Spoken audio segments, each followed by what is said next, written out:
My name is Harry Foster, 72 years old. Built a bakery empire with these hands. Yesterday was Father's Day. I heard my daughters on the phone. We need an action plan for Dad's 15 million before he does something stupid. Today, every penny is gone. But here's what they didn't know when they showed up with legal papers instead of flowers. I'd already sold everything I owned once before, 20 years ago, to pay for their dreams, and now they wanted to take what I'd built back. Wrong move, girls. See, when your own children start treating you like a walking ATM, you learn something important about love.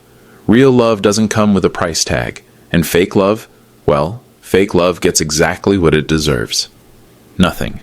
This is the story of how I gave my daughters everything twice, and why I'll never make that mistake again.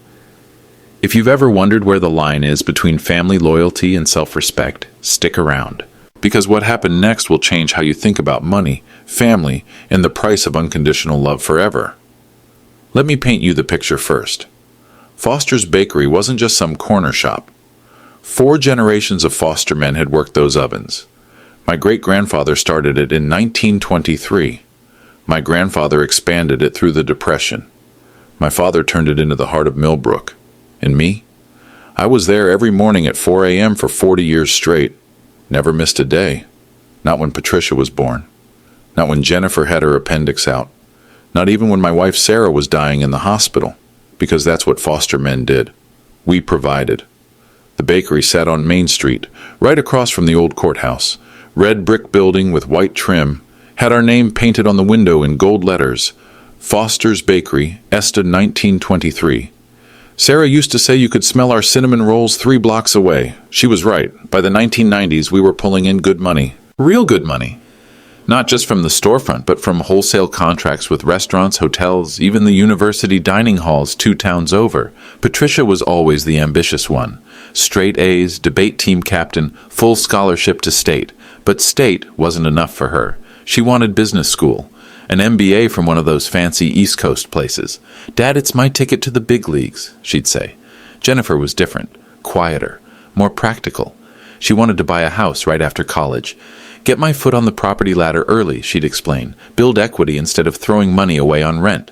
Smart girls, both of them. And I was proud. Sarah and I, we'd raised daughters who thought big, who planned ahead. Here's what they didn't know. Their grandfather, my father, had died with more debt than assets.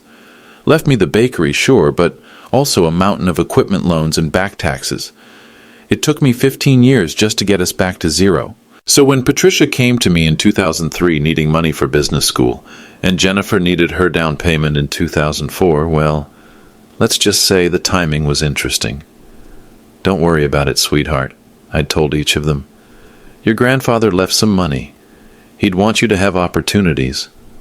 Small lie. Easier than explaining how I'd sold the building and was leasing it back. Easier than telling them I'd liquidated our retirement savings. Easier than admitting their old man was starting over at 55. But you know what?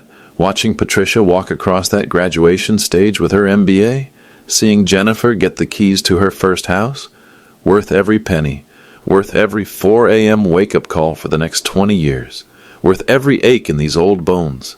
That's what fathers do. We sacrifice. We don't keep score. We just love. Or at least that's what I thought love looked like. The girls did well for themselves. Patricia landed a corner office at some marketing firm in the city. Jennifer got her real estate license, started flipping houses. Both married decent men. Both bought bigger houses in better neighborhoods. And both got busy. Really busy. The weekly calls turned into monthly calls. Then holiday calls, then just Christmas and birthdays. I understood. Success takes time. Success takes focus. When Sarah died 2 years ago, they both came to the funeral, stayed for the weekend, helped me sort through her things. Dad, you should think about selling this big old house, Patricia had said. Move somewhere smaller, easier to maintain. Or maybe look into one of those active senior communities, Jennifer added. You know, where you can make friends your own age. Made sense. I was rattling around in a 4-bedroom house by myself, but I wasn't ready, not yet. The house still smelled like Sarah's lavender soap, still had her coffee mug in the cabinet, still had pictures of the girls from when they were small, covering every surface. So I stayed. and they went back to their busy lives. Which brings us to Father's Day, 2024, the day everything changed. June 16th, 2024, Father's Day. I was in the kitchen making my morning coffee when the chest pains started. Not the sharp movie-style heart attack kind, more like someone was sitting on my chest, heavy, persistent, the kind of pain that whispers, "This is it, old man." I'd had episodes before, small ones. Dr. Martinez had warned me about stress, about taking my medication, but this felt different, bigger. I fumbled for my phone, thinking I should call 911, then stopped. What if it was nothing? What if I ended up in the ER over indigestion? Instead, I called Patricia. "Hi, Dad." Her voice sounded bright, cheerful. "Happy Father's Day. I was just about to call you." "Sweetheart, I'm not feeling so great. Chest pains. I think maybe I should—" "Oh, no, Dad. Do you want me to come over?" "Well, if you could— Actually, let me call Jennifer first, see if she's available. You know how crazy my schedule is with the Peterson account launching Monday." "Of course, honey, but—" "Hold on, Dad. I'm getting another call. Can I call you right back?" The line went dead. I sat there, phone in hand, feeling foolish. Here I was, potentially having a heart attack, and I was worried about inconveniencing my daughters. 5 minutes passed. 10. 15. No callback. The chest pain was getting worse. I really did need to get to a hospital. I picked up the phone to try Jennifer directly when I heard voices coming from the den. Voices I recognized. My phone was still connected to Patricia's call. She must have accidentally conferenced me in when she called Jennifer. They couldn't hear me, but I could hear them. "Told you he'd start having problems," Patricia was saying. "He's 72, Jen. This was inevitable." "I know, but the timing is terrible. Brad and I just put an offer on that lake house. Listen, we need to be smart about this. If Dad ends up in the hospital or worse, we need an action plan." Action plan. Those words hit me like a punch to the gut. "What do you mean?" Jennifer asked. "I mean, we need to make sure he doesn't do anything stupid with his money before he dies?" "Don't say it like that, but yes, think about it. He's got that big house, plus whatever's left from selling the bakery, plus all of Mom's life insurance money. We're talking serious money here." My hands were shaking now, not from the chest pain, from what I was hearing. "How much do you think?" Jennifer asked. I looked up property values on Zillow. The house alone is worth at least $800,000, and remember, he paid cash for it back in the day, no mortgage. Jesus, I had no idea. That's just the house, Jen. Think about everything else. The bakery sale, Mom's insurance, 40 years of savings. He's probably sitting on $15 million easy. $15 million. They thought I had $15 million, and they were planning what to do with it. "So, what's this action plan?" Jennifer asked. "We need to get him to update his will, make sure everything's spelled out clearly, no ambiguity. And honestly, we should probably talk to him about signing some kind of power of attorney. In case he starts getting dementia or something." Power of attorney? Think about it, Jen. He's old, he's alone, he's probably scared. Prime target for scammers, gold diggers, whatever. We need to protect him from himself. Protect me from myself, my own daughters. "I guess that makes sense," Jennifer said slowly. "But how do we bring it up without seeming like vultures? We just frame it as caring about his welfare, which we do. It's not like we're being greedy here. We're his daughters. This money is going to be ours eventually anyway." "Eventually." "Right," Jennifer agreed. "And honestly, it's not like he needs $15 million at his age. What's he going to do, buy a yacht?" They both laughed. They actually laughed. "Exactly. Look, I'm going to call him back and tell him I'm coming over. You should come too. We'll take him to the hospital, make sure he's okay, and then we'll have a gentle conversation about estate planning." Today? On Father's Day? Perfect timing, actually. He'll be emotional, grateful we're there, more likely to listen to reason. Reason. Okay, but Pat, we need to be careful about how we approach this. You know how stubborn he can be.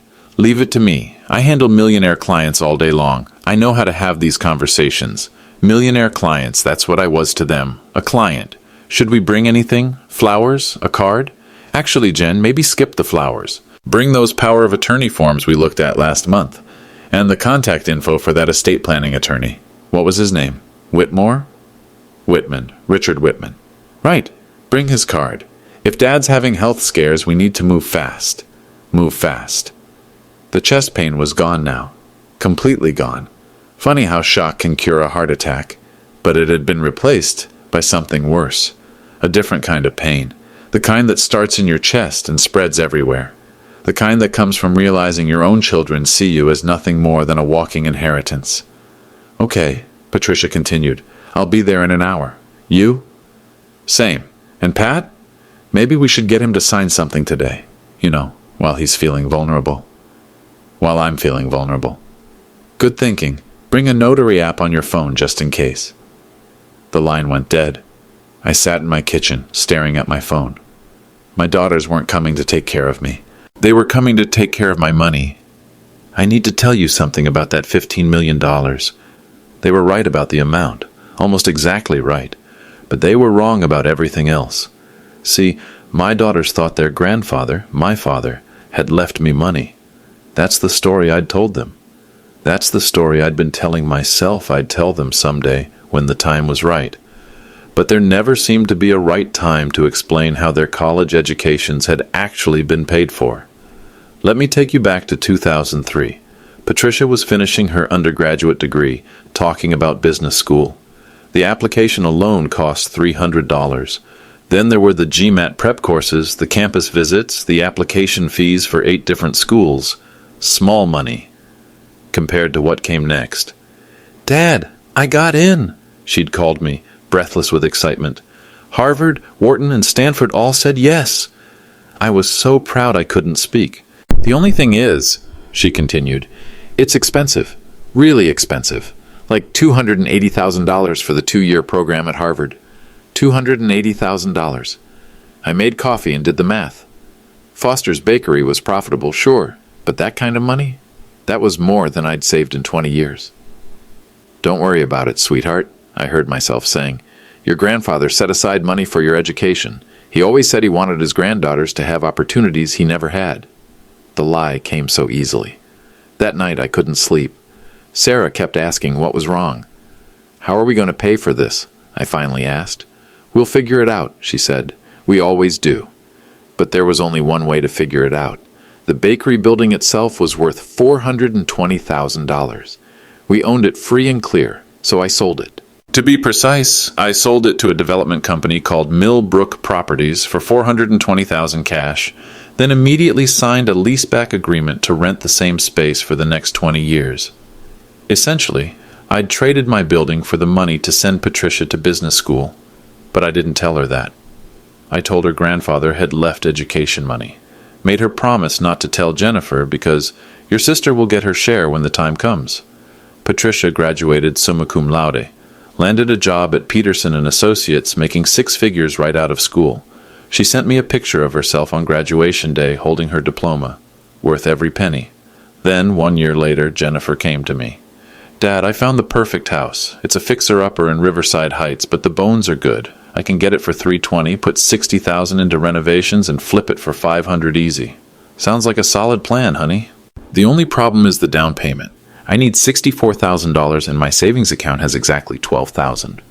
I looked at the paperwork she'd brought. Purchase price, $320,000. Down payment, 20%. Don't worry about it, I said. Your grandfather left education money for you too. Another lie. But this time I couldn't sell a building. I'd already sold the building, so I liquidated everything else.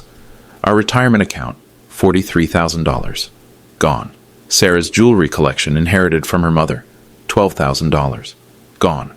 The life insurance policy I'd been paying into for 30 years, cash surrender value, $18,000. Gone. Added together, it was enough for Jennifer's down payment. Barely. But Jennifer didn't know any of that. She thought it was grandfather money. She bought the house, renovated it herself, sold it 8 months later for $490,000, made $150,000 profit. Started her real estate career with that money. Both my daughters thought their success had come from their grandfather's generosity and their own hard work. Neither knew their father had sold his inheritance to give them their start. And you know what? I was okay with that. That's what fathers do. We sacrifice in silence. We give our children wings. Then we stand back and watch them soar. We don't keep receipts. We don't send invoices. We don't demand gratitude. At least, that's what I thought being a father meant. For 20 years, I worked twice as hard to rebuild what I'd given away. Longer hours, smaller margins, but gradually, slowly, I'd built it back up. The house Sarah and I bought in 2010, paid cash, $800,000. The investment account I'd started after selling the bakery lease in 2018, $3.7 million. Sarah's new life insurance policy, $4.2 million. Various savings, CDs, bonds, and checking accounts, another $2.1 million. Total, about $15 million, give or take. But every dollar of it earned after my children were grown. Every dollar of it built on the foundation of sacrifices they'd never known I'd made. And now they wanted to protect it from me. They wanted to make sure I didn't do anything stupid with money I'd earned by selling everything I'd inherited so they could have their dreams. The irony was almost funny. If my chest wasn't still aching from hearing them plan my financial future, like I was already dead. I had exactly 53 minutes before Patricia and Jennifer arrived. 53 minutes to decide what kind of father I wanted to be for the rest of my life. The old Harry would have pretended he hadn't heard anything, would have welcomed them with open arms, maybe even been grateful they were concerned about his estate planning. The old Harry would have signed whatever papers they brought, told himself they were just looking out for him. But the old Harry had never heard his daughters laugh about him not needing $15 million at his age.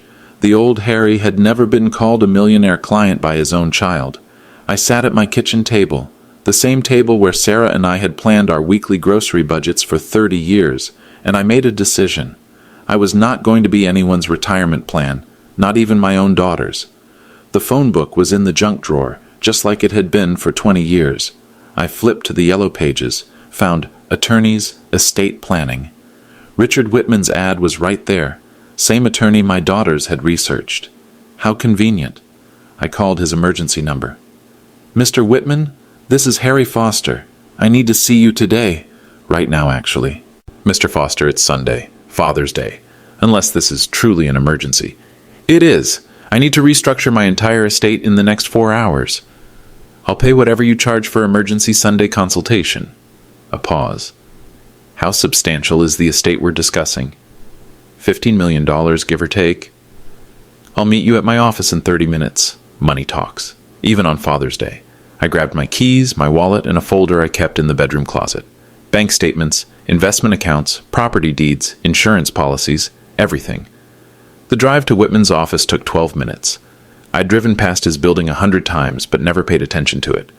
Modern glass structure, professional, but not flashy. He was waiting in the lobby. Mr. Foster? Richard Whitman.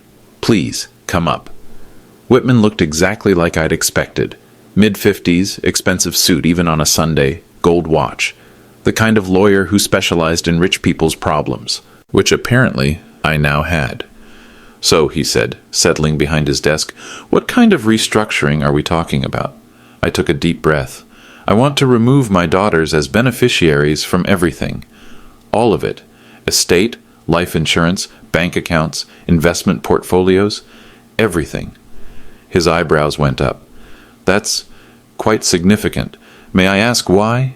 I told him about the phone call, about the action plan, about them coming over with power of attorney forms and notary apps.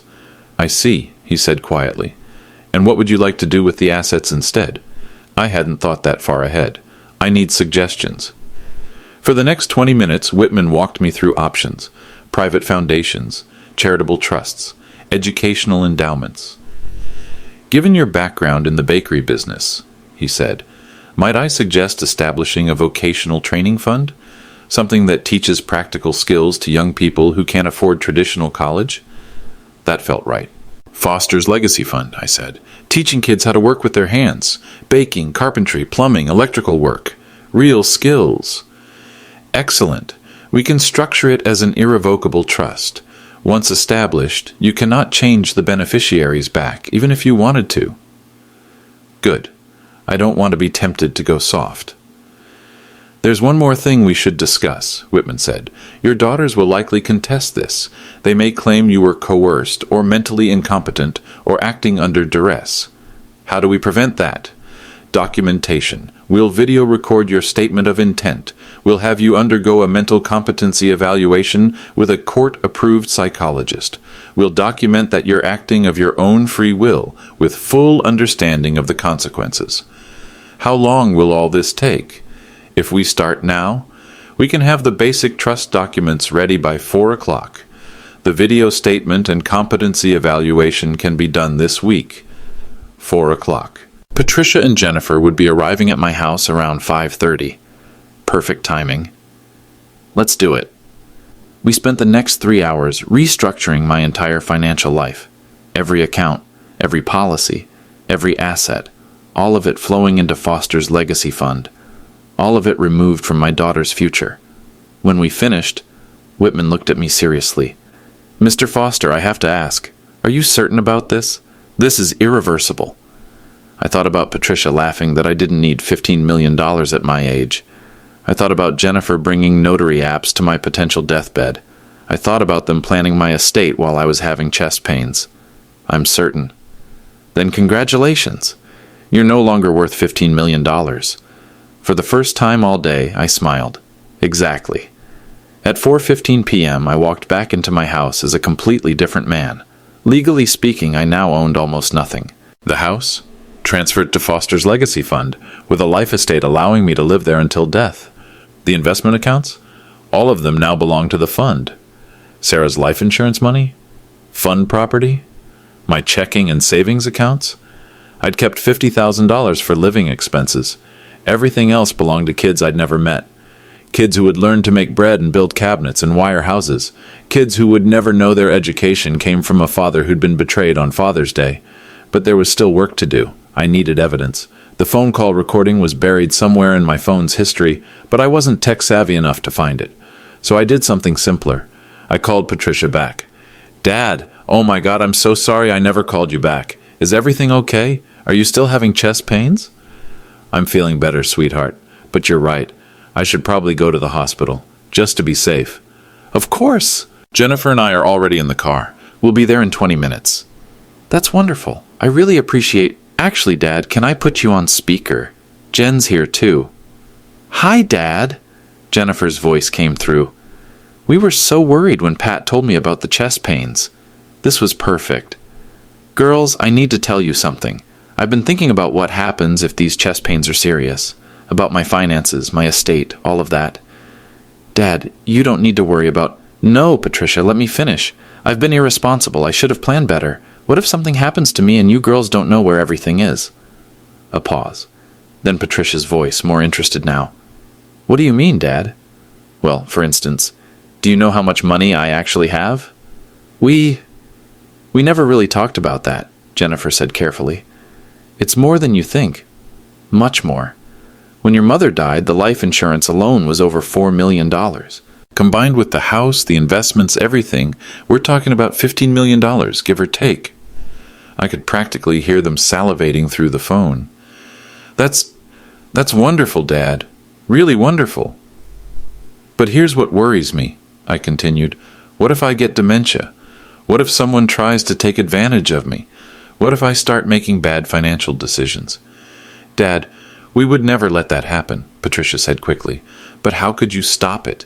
You'd need legal authority, power of attorney maybe, the ability to make decisions on my behalf." "Well, if you think that would be helpful, I do. In fact, I've been thinking maybe we should set up a meeting with an estate planning attorney, someone who could walk us through all the options." "That's such a smart idea, Dad," Jennifer said. "Actually, we were just talking about that, about how we could help you protect your assets." "Protect my assets? Really? You've been thinking about my money?" A pause. A longer pause. "Well, not your money specifically," Patricia said quickly. "Just, making sure you're taken care of." "That's so thoughtful. When were you talking about this?" Another pause. "Oh, just generally, over time." They weren't going to admit it, not directly, but that was okay. I had what I needed. "Well, girls, I'm so grateful you're coming over. We can talk about all of this in person." "Absolutely, Dad. We'll take care of everything. Take care of everything. I love you both so much." "We love you too, Dad." I hung up and looked around my house. My empty house that legally wasn't mine anymore. It felt lighter somehow. At exactly 5:32 p.m., I heard Patricia's BMW pull into the driveway. Through the window, I watched them get out. Patricia had a leather briefcase. Jennifer had a folder and what looked like a tablet. They weren't carrying flowers. They weren't carrying a get-well card. They were carrying paperwork. The doorbell rang. "Dad, it's us." I opened the door. Both girls hugged me, asked about my chest pains, guided me to the living room couch. "You look good, Dad," Patricia said. "Much better than you sounded on the phone." "Yeah, the pain went away, but I'm still worried about, what we talked about, my finances." "Right." Patricia opened her briefcase. "Actually, Dad, we brought some things that might help with that." Jennifer opened her folder. "We did some research," Jennifer said, "about estate planning, power of attorney, that kind of thing." "How thoughtful." "This is a basic power of attorney form," Patricia explained, pulling out several sheets of paper. "It would give us the legal authority to help manage your affairs if you ever become unable to do so yourself." "And this," Jennifer added, "is the contact information for an estate planning attorney. Richard Whitman. He specializes in high net worth clients." Richard Whitman.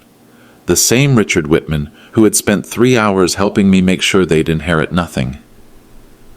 "Have you worked with Mr. Whitman before?" I asked innocently. "Oh, no," Patricia said quickly. "We just researched him online." "Seems very qualified," Jennifer added. I looked at the papers they'd brought.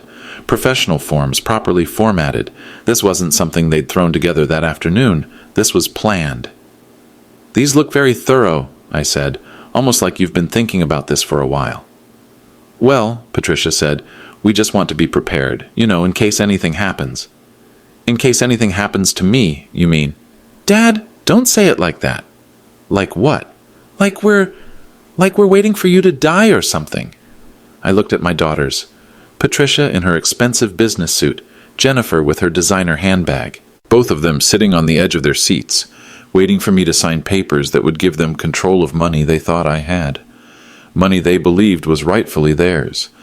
Money they'd never known I'd already sacrificed once, 20 years ago, so they could have their dreams. "Girls," I said quietly, "I need to tell you something." "Before I sign anything," I said, setting their papers aside, "I need to ask you something." Patricia and Jennifer exchanged glances. "Of course, Dad. What is it?" "When exactly did you two start planning this conversation?" "Planning?" Jennifer looked confused. "We're not planning anything. We're just trying to help." "Help with what, specifically?" "Help you protect your assets," Patricia said, "like we discussed on the phone." "Right. And when did you first start discussing my assets between yourselves?" Another glance. Longer this time. "Dad, what are you getting at?" Patricia asked. I pulled out my phone. Tapped the screen a few times. "I'm getting at this." I pressed play. Patricia's voice filled the room. "Told you he'd start having problems. He's 72, Jen. This was inevitable." The color drained from both their faces. Jennifer's voice. "I know, but the timing is terrible. Brad and I just put an offer on that lake house." Patricia leaned forward. "Dad, where did you—" "Listen, we need to be smart about this. If Dad ends up in the hospital, or worse, we need an action plan." I pressed pause. The silence in the room was deafening. "You recorded us?" Jennifer whispered. "I didn't record anything. You accidentally left me on the call this morning, when you called to check on my chest pains, remember? Then forgot to hang up when you called Jennifer." Patricia's hands were shaking slightly. "Dad, you have to understand." I pressed play again. "Think about it. He's got that big house, plus whatever's left from selling the bakery, plus all of Mom's life insurance money. We're talking serious money here." Jennifer stood up abruptly. "Dad, stop. How much do you think?" I looked up property values on Zillow. The house alone is worth at least $800,000. And remember, he paid cash for it back in the day. No mortgage. Jesus, I had no idea. That's just the house, Jen. Think about everything else. The bakery sale, Mom's insurance, 40 years of savings. He's probably sitting on $15 million easy. I pressed pause again. $15 million easy, I repeated. Very specific number, Patricia. Dad, please let us explain. We need to get him to update his will. Make sure everything's spelled out clearly. No ambiguity. And honestly, we should probably talk to him about signing some kind of power of attorney. Jennifer sank back into her chair. Oh, God.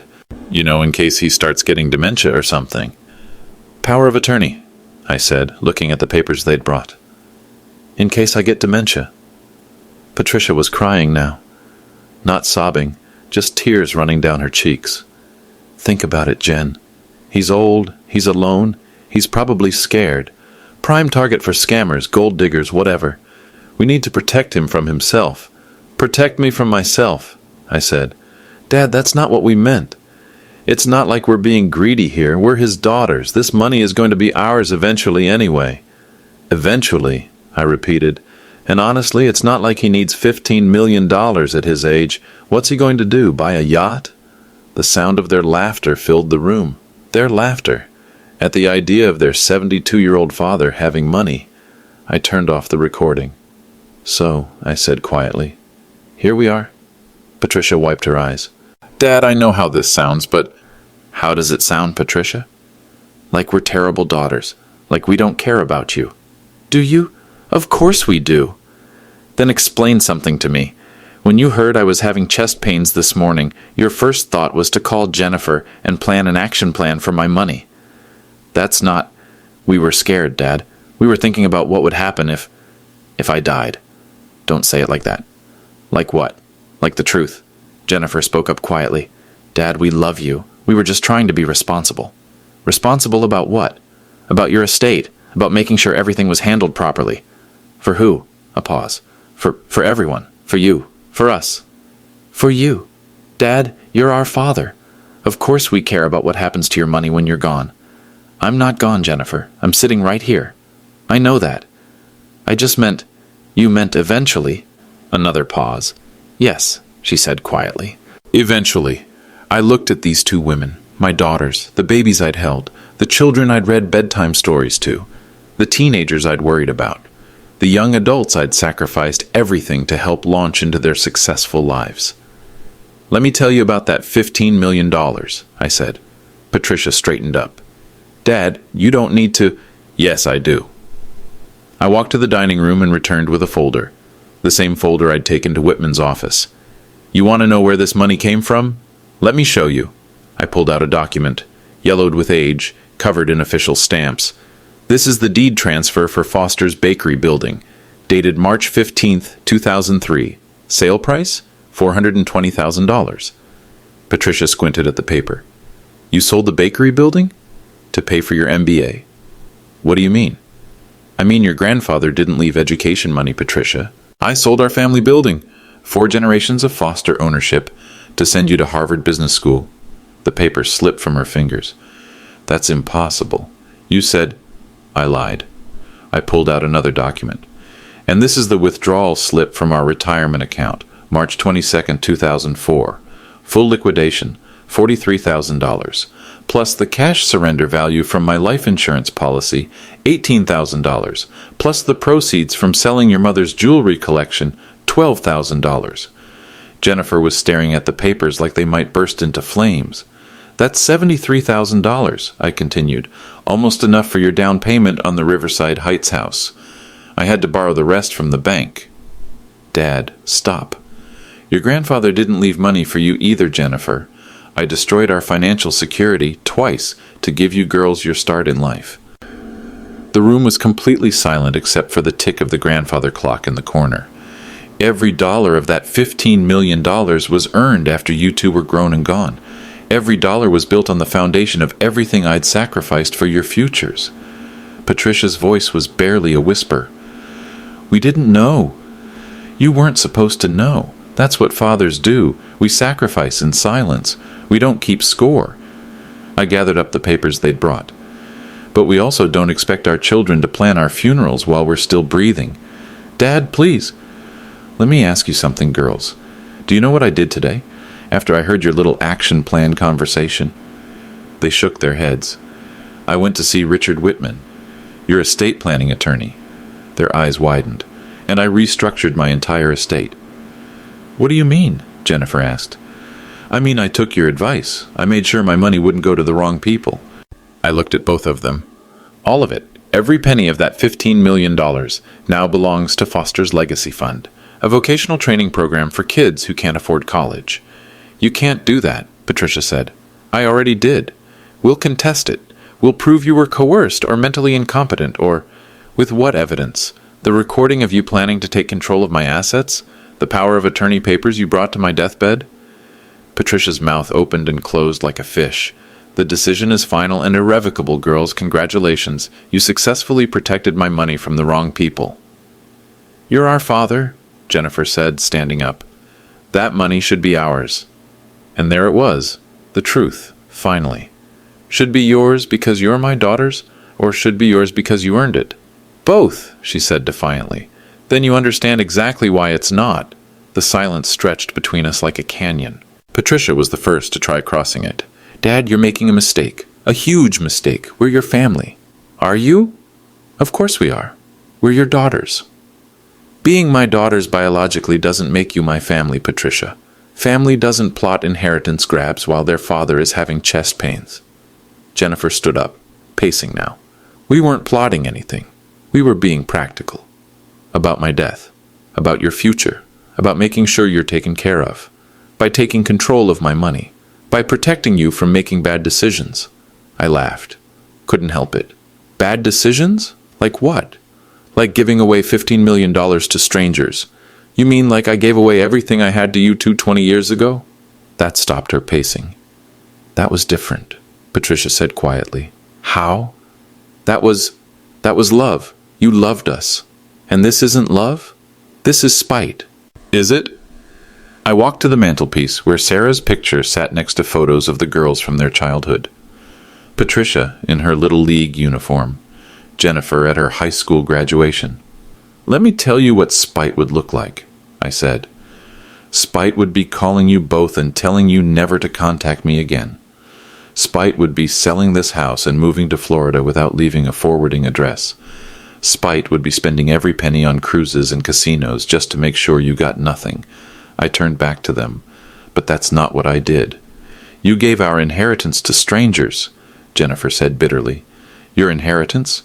When did my money become your inheritance? When you became our father. I see. So the moment you were born, I stopped owning my own money? That's not what I meant. That's exactly what you meant. You've been counting money that was never yours to count. Patricia wiped her eyes.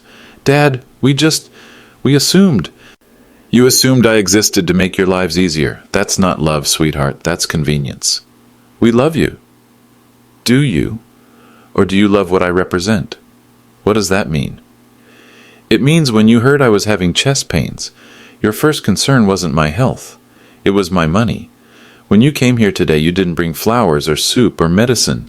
You brought legal papers. Jennifer sat back down heavily. God, we really did that, didn't we? You really did. But Dad, Patricia said, you have to understand our perspective. We've been working so hard, saving for retirement, planning for our kids' college funds, and knowing you had all this money just sitting there. Just sitting there. I mean, not being used, not helping anyone. Not helping you, you mean? She had the grace to look ashamed. Maybe, yes, not helping us. And that felt unfair to you. A little, yes. I nodded. I understand. You worked hard for your success. You sacrificed. You planned. You deserve to reap the benefits. Hope flickered in her eyes. Exactly. So you understand why I worked hard for 40 years to rebuild what I'd given you. Why I sacrificed my inheritance from my father to give you yours.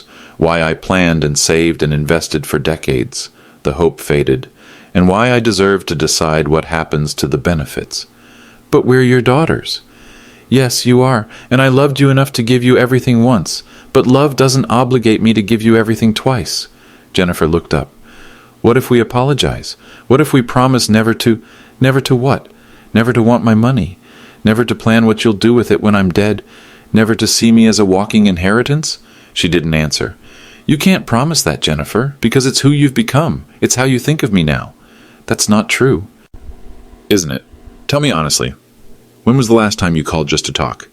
Not to check on my health, not to ask about my finances, just to chat? A long pause. I don't remember, she admitted quietly. When was the last time you visited without wanting something? Another pause. Christmas, maybe? And what did you want at Christmas? We suggested you think about downsizing. You wanted my house. We wanted you to be safe. You wanted my house. She started crying then. Real tears, not the tactical ones from earlier. We became terrible people, didn't we? No, I said gently. You became practical people, focused people, people who think about money and assets and financial planning. That's terrible. It's American. Nothing wrong with it. But it's not family. Patricia spoke up, her voice small. What if we tried to change? What if we... Patricia, listen to me carefully. The money is gone. Irrevocably. Forever. There's no changing that. But what about us? What about our relationship? What about it? Can we fix it? I looked at my daughters. Really looked at them. Patricia, successful and driven, crying quietly into her hands. Jennifer, ambitious and practical, staring at the floor like it held answers. Both of them realizing, maybe for the first time, that their father was a person with feelings and agency, not just a repository of future wealth. I don't know, I said honestly. Can you love a father who isn't rich?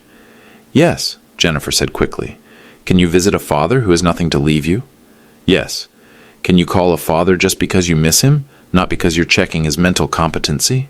Yes. God, yes. Then maybe we can try. But first, there was one more thing they needed to understand. The decision about the money stands, I said firmly. That's not negotiable. That's not reversible. That's not up for discussion today or ever. They nodded. If you can accept that, if you can love a poor father as much as you thought you loved a rich one, then we'll see. We can, Patricia said. We will. Time will tell. I walked them to the door. Girls, they turned. The chest pains this morning? They were real. I really might need to go to the hospital sometime soon. Do you want us to take you now? Jennifer asked. No, but when that day comes, I hope you'll bring flowers instead of paperwork. They both hugged me then. For the first time in years, it felt real. They left around 8 o'clock. I sat in my living room, my empty, legally not mine living room, and felt something I hadn't expected. Peace. Not happiness, exactly. Not satisfaction in some petty victory. Just quiet. For the first time in months, maybe years, I wasn't wondering what my daughters wanted from me. I wasn't parsing their phone calls for hidden meanings. I wasn't questioning whether they loved me or my money. There was no money left to love, just me. I made myself a simple dinner, scrambled eggs and toast, the kind of meal Sarah used to make when we were young and broke and happy.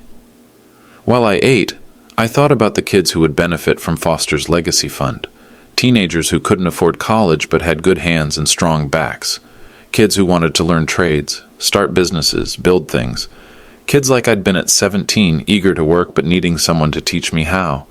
My phone rang around 9:30. Jennifer. Hi, Dad. Hi, sweetheart. I wanted to call, not about the money or anything, just to check on you. I'm okay. Are you really? I mean, this morning you had chest pains, and then all this happened. I'm okay, I repeated. Better than I've been in a long time, actually. Good. That's good. A pause. Dad, can I ask you something? Sure. When you sold the bakery building for my business school, were you scared? The question surprised me. Scared of what? Scared that you were making a mistake? Scared that I wouldn't appreciate it? Scared that you'd never be able to build it back? I thought about that spring of 2003, the sleepless nights, the worry that I was gambling our security on Patricia's ambition. Terrified, I said honestly. But you did it anyway. Yes. Why? Because that's what love looked like to me then, sacrificing without counting the cost. And now? What does love look like now? Another good question. Setting boundaries, protecting myself so I can stay healthy enough to love you for years to come, even if we don't inherit anything? Especially then. She was quiet for a long moment. I'm proud of you, Dad. That caught me off guard. Proud of me?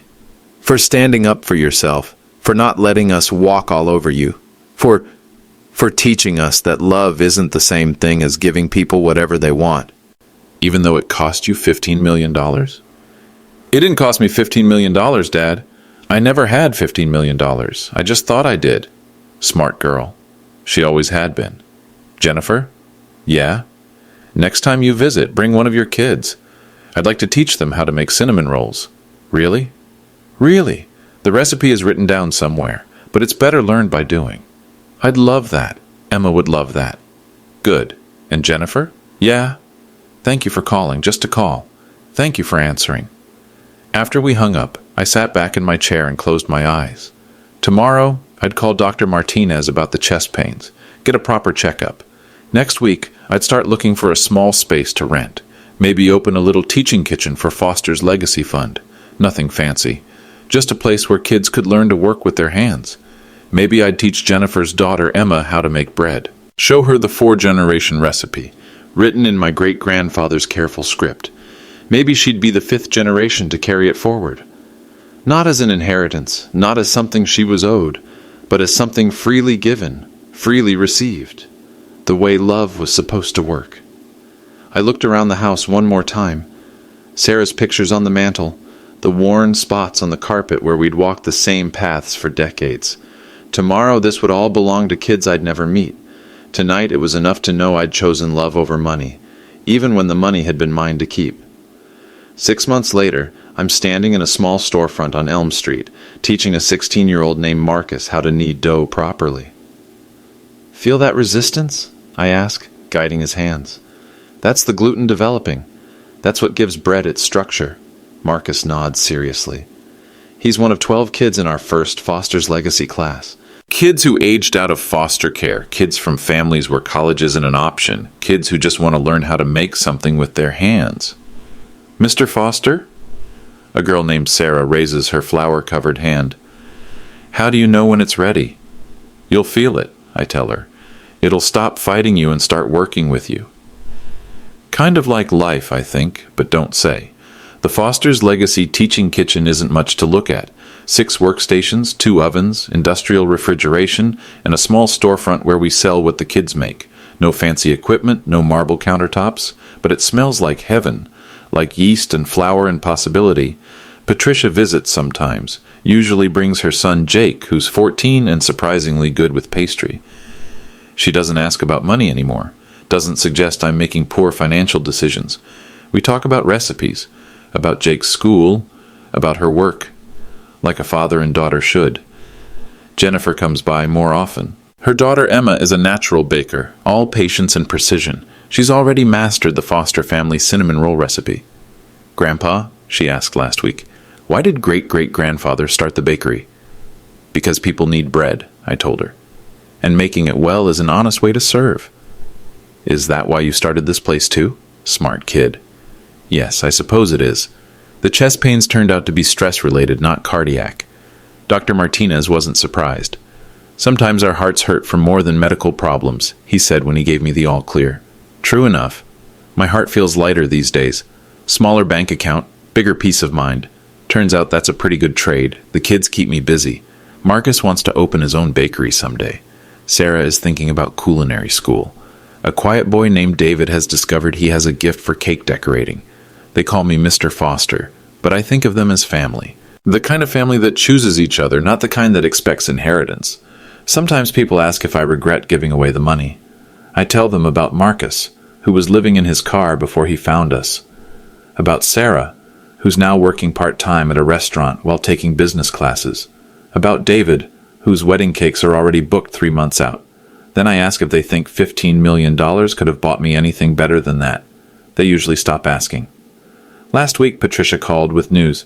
Dad, we're pregnant. Jake's going to have a little sister. That's wonderful, honey. How are you feeling? Good. Scared, but good. A pause. Dad, when she's old enough, will you teach her to bake too? If you want me to. I want her to know her grandfather. Really know him. Not just see him as someone who might leave her something someday. She'll know me, I promised. And Dad, I want to make sure she understands what family really means, what love really looks like. What's that, sweetheart? Giving without keeping score, loving without conditions, being there for each other because we choose to, not because we have to. I smiled. Where did you learn that? From my father. Eventually. Yesterday was Father's Day again. No action plans this year. No power of attorney forms. Just Patricia and Jennifer and their kids bringing flowers and homemade cards and terrible dad jokes. We spent the afternoon teaching the grandkids how to make dinner rolls. Emma showed her cousin Jake the secret to getting the butter just right. Jake taught Emma how to braid challah. 4 generations in one kitchen, passing down knowledge instead of expectation. In the evening, after everyone had gone home, I sat in my small apartment above the teaching kitchen and thought about the year that had passed. A year ago, I was a rich man with poor relationships. Today, I'm a man of modest means with a family that chooses to love me. Turns out love is worth more than $15 million. Turns out setting boundaries doesn't break relationships, it saves them. Turns out the best inheritance you can leave isn't money. It's teaching people that they're valuable for who they are, not what they might inherit. If you're listening to this and you recognize yourself in my daughter's story, it's not too late to change. Start calling because you miss the person, not because you're checking their health. Start visiting because you enjoy their company, not because you want to assess their assets. Start loving without keeping score. Your family relationships and your soul will thank you. And if you're listening because you recognize yourself in my story, remember this: you have the right to set boundaries. You have the right to be loved for who you are, not what you own. You have the right to say no to people who treat you like an inheritance waiting to happen. Even if those people share your DNA, especially then, love shouldn't have to be bought. Real love can't be.